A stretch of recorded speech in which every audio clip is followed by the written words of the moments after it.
বিসমিল্লাহির রহমানির রহিম। আসসালামু আলাইকুম প্রিয় দর্শক শ্রোতা। আজকে আবার আমি আপনাদের সামনে এসেছি কিছু বিষয় আলোকপাত করার জন্য। দেশের বর্তমান পরিস্থিতির আলোকে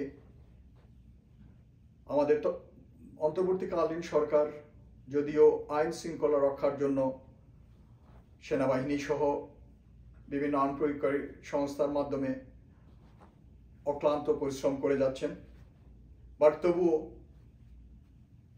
ভারতীয় চরদের এবং তাদের দোসরদের মাধ্যমে আমাদের দেশে অভ্যন্তরে অশান্ত পরিস্থিতি সৃষ্টি করার চেষ্টা চলছে অনবরত।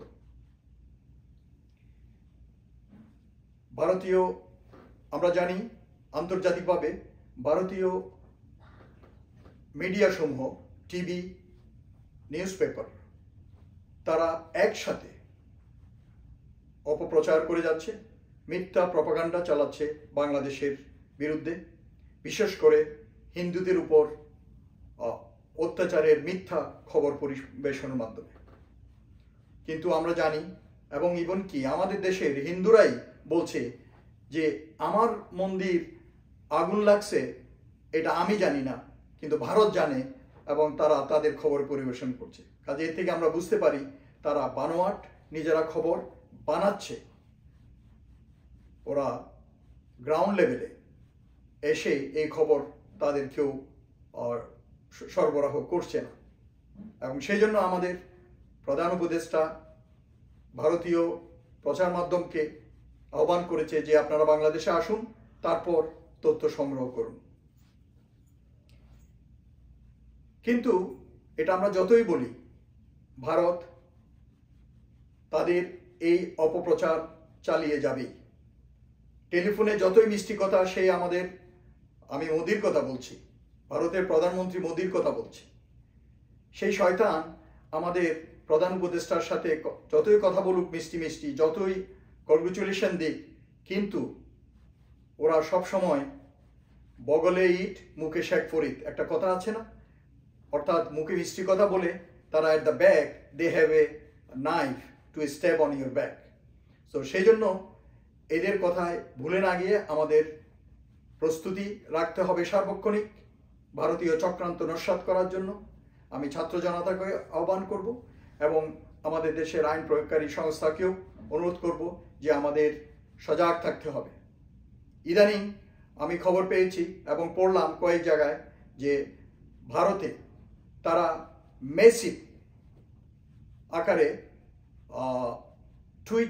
টুইটারে টুইট করছে বাংলাদেশের পরিস্থিতির বিরুদ্ধে মিথ্যা প্রপাগান্ডা করে, এবং তারা ছবি ব্যবহার করছে যে হিন্দুরা বিক্ষোভ করছে, মাইনরিটিরা এখানে বিক্ষোভ করছে, এবং ওই ছবিগুলো হচ্ছে আমাদের বিগত ছাত্রদের আন্দোলনের ছবি।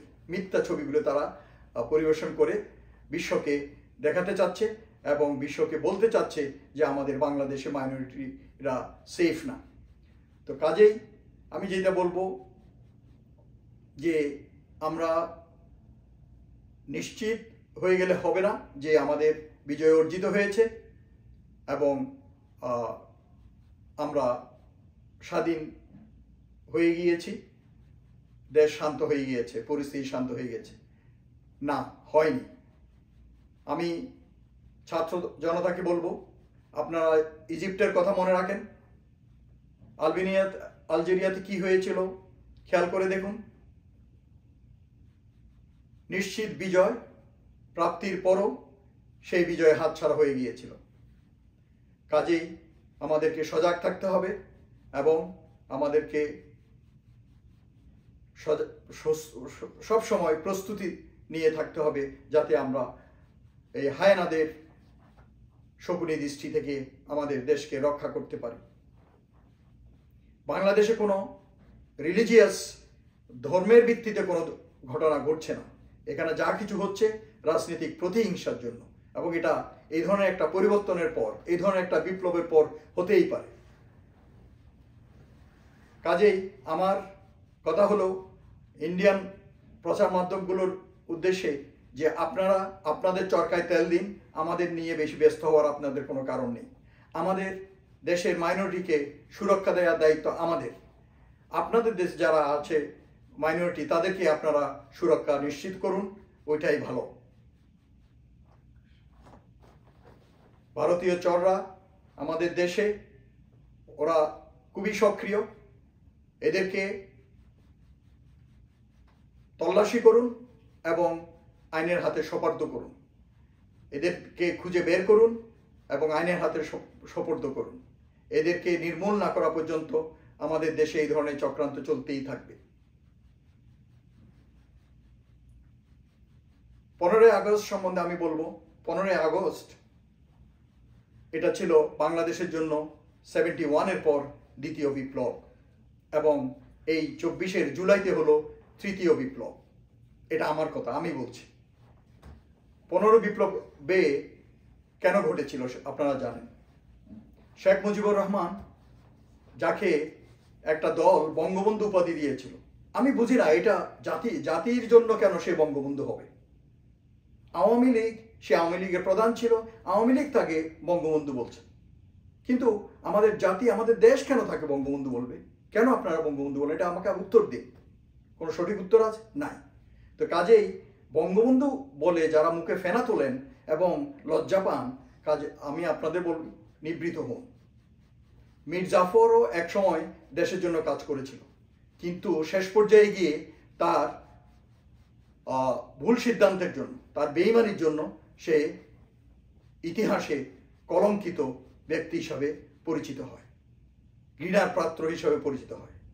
শেখ মুজিবের অবস্থাও কিন্তু তাই, এবং পরবর্তীতে শেখ মুজিবের কন্যারও অবস্থা তাই। কাজেই এই বেঈমান পরিবারকে মনে রাখার বা এত শ্রদ্ধা করার কি কারণ এমন থাকতে পারে? মুক্তিযুদ্ধের নেতৃত্ব শেখ মুজিব দেয়নি। মুক্তিযুদ্ধের নেতৃত্ব দিয়েছে বাংলাদেশের আপামর জনসাধারণ। সে তো নিজে সেলফ অ্যারেস্ট নিজে চেয়ে নিছে, ওদের সাথে প্ল্যান করে, পাকিস্তানি আর্মির সাথে প্ল্যান করে নিজে গ্রেফতার হয় এবং পাকিস্তানে গিয়ে 9 মাস আরামসে জেলখানায় ছিল। এসে হয়ে গেলেন প্রাইম মিনিস্টার। কয়দিন পরেই তার ভিতরে স্বৈরাচারী মনোভাব জন্ম নিতে লাগলো, সে হয়ে গেল প্রেসিডেন্ট। তারপর তো ইতিহাস আপনারা জানেন, বাকশাল গঠন করলো, রক্ষী বাহিনী গঠন করলো, সে একনায়কতন্ত্র কায়েম করার চেষ্টা করলো। তার ছেলে শেখ কামাল চুরি, ডাকাতি, রাহাজানি, ব্যাংক হাইজ্যাকিং সবকিছু শুরু করলো। সে বাংলাদেশ সেনাবাহিনীর একজন বীর প্রতীক, বীর বিক্রম খেতাবপ্রাপ্ত অফিসার মেজর ডালিমের স্ত্রীর গায়ে হাত দিল ঢাকা ক্লাবে, এবং পরবর্তীতে তাকে কিডন্যাপ করে তাকে রেপ করলো। আপনি আমি পারবো আপনার স্ত্রীকে কিডন্যাপ করে কেউ যদি রেপ করে? সেই জন্য সেই অফিসার গিয়ে শেখ মুজিবকে পরিবার সহ নির্মূল করছে।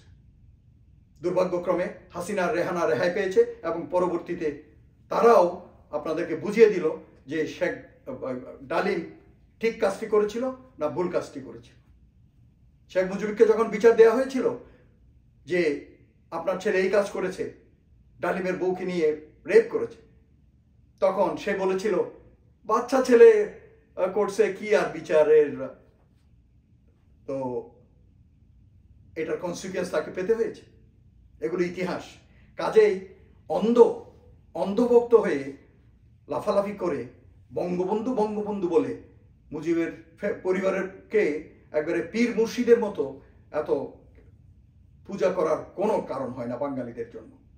ওরা এখন ইতিহাসের অন্ধকার কূপে নিক্ষিপ্ত হবে।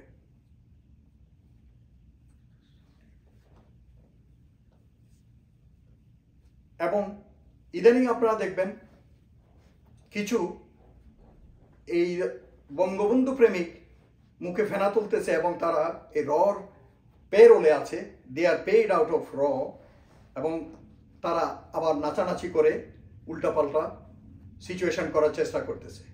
রোকিয়া প্রাচী, সোহেল তাজ আর ওই গামছাওয়ালা কাদের সিদ্দিকী তারা বিভিন্ন জায়গায় উল্টাপাল্টা বক্তব্য দিচ্ছে এবং তারা অশান্তি সৃষ্টি করার চেষ্টা করতেছে। আপনারা কি মনে করেন না তাদের বিরুদ্ধে ব্যবস্থা নেওয়া উচিত? কারণ তাদের তো রাস্তায় দাঁড়ানোর কোনো মুখ নেই।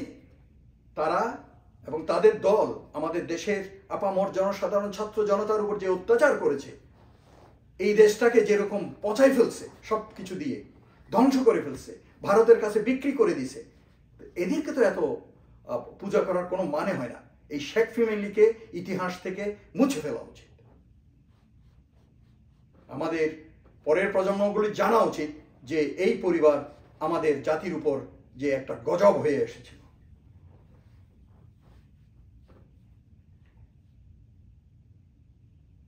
ছাত্রদের উদ্দেশ্যে আমি বলতে চাই, আমার কেমন যেন মনে হচ্ছে, আল্লাহ না করুক যেন এরকমটি না হয়, এই ভারতীয় চররা এবং এদের শকুন দৃষ্টি হয়তো তোমাদের উপরও পড়বে এবং অল্প সময়ের মাঝে সামনের দিনগুলোতে এরা তোমাদের মাঝে বিভিন্ন দল ভাগাভাগি গ্রুপিং সৃষ্টি করার চেষ্টা করবে বিভিন্ন ইস্যুতে, বিভিন্ন তুচ্ছ ইস্যুতে।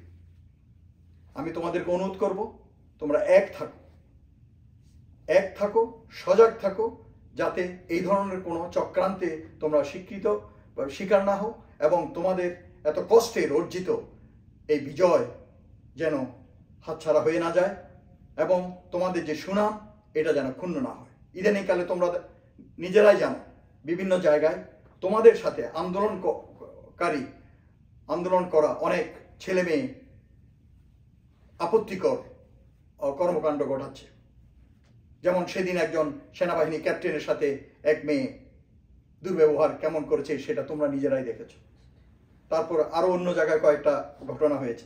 কাজে আমি তোমাদেরকে বলবো, যারা ওভারস্টেপ করে, যারা তোমাদের সম্মান ক্ষুণ্ণ করে, কারণ জাতির কাছে তোমরা এখন একটা মডেল, শুধু জাতি নয়, বাঙালি জাতি নয়, পুরো দুনিয়ার কাছে তোমরা এবং তোমাদের আন্দোলন একটা মডেল। কাজে এই ধরনের যারা ওভারডু এবং এক্সেস করবে তাদেরকে তোমরা তাদের বিরুদ্ধে ব্যবস্থা নেওয়ার চেষ্টা করতে হবে অবশ্যই।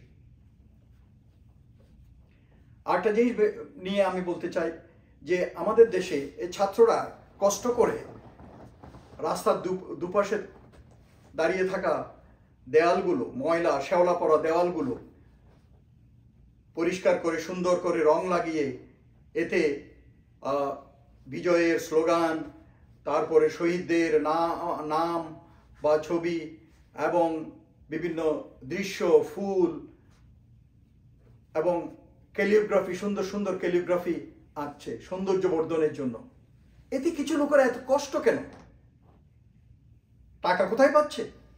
যেই ছেলেরা এত বড় আন্দোলন করলো, ওই যে রং তুলি কেনার জন্য টাকা কি ওদের হয় না?